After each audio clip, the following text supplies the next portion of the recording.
இப்போ ப்ரெக்னெண்ட்டாக இருக்கும்போது நிறையா சிம்டம்ஸ் இருக்கும். இந்த சிம்டம்ஸ் எல்லாம் வந்தோடனே உடனே டென்ஷன் ஆகிட்டு ஹாஸ்பிட்டல் போகிறது, இல்லை மெடிசின் சாப்பிட்றது அந்த மாதிரிலாம் இல்லாமல் நம்ம வீட்டிலேயே சிம்பிளாக குடிக்கிற டீஸ்லேயே நிறைய டைப் ஆஃப் டீஸ் இருக்குது. அந்த டீயை வச்சு குடிச்சு அந்த சிம்டம்ஸ் எல்லாமே ஈஸியாக ரெக்டிஃபை பண்ணலாம். அதில் ஃபஸ்ட்டு வந்து இப்போ ப்ரெக்னெண்ட்டாக இருக்கவங்க நாசியாவாக இருக்குது, ஒரு வாமிட்டிங் கொமட்டல் இருக்குது அப்படின்னா அவங்க என்ன பண்ணலாம், ஒரு பெப்பர்மெண்ட் டீ வச்சுட்டு குடித்தாலே ஆட்டோமேட்டிக்காக கண்ட்ரோல் ஆயிரும். இல்லை அவங்களுக்கு வந்து சரியாக டைஜஷன் ஆகலை அப்படிங்கிற பட்சத்தில் என்ன பண்ணலாம்னா ஒரு ஜிஞ்சர் டீ வச்சு குடிக்கலாம். இல்லை ரொம்ப எனக்கு ஒரு ஆன்சியஸாக இருக்குது, ஒரு மாதிரி ஸ்ட்ரெஸ்ஸாக இருக்குது அப்படின்னா கேமமைல் டீ, இந்த டீஸ் எல்லாமே நம்ம வீட்லையும் ப்ரிப்பேர் பண்ணலாம். அந்த கேமமைல் டீலாம் வந்து சூப்பர் மார்க்கெட்ஸில் பார்த்தாலே பேக்கெட்டில் கிடைக்குது.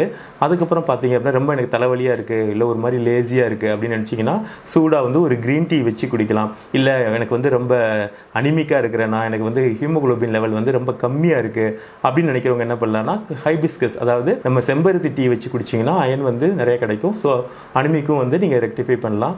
ஸோ இந்த மாதிரி சிம்டம்ஸ் இருக்கும்போது இந்த டீ வச்சு குடிச்சே இந்த சிம்டம்ஸ் எல்லாத்தையுமே வந்து கண்ட்ரோல் பண்ணலாம்.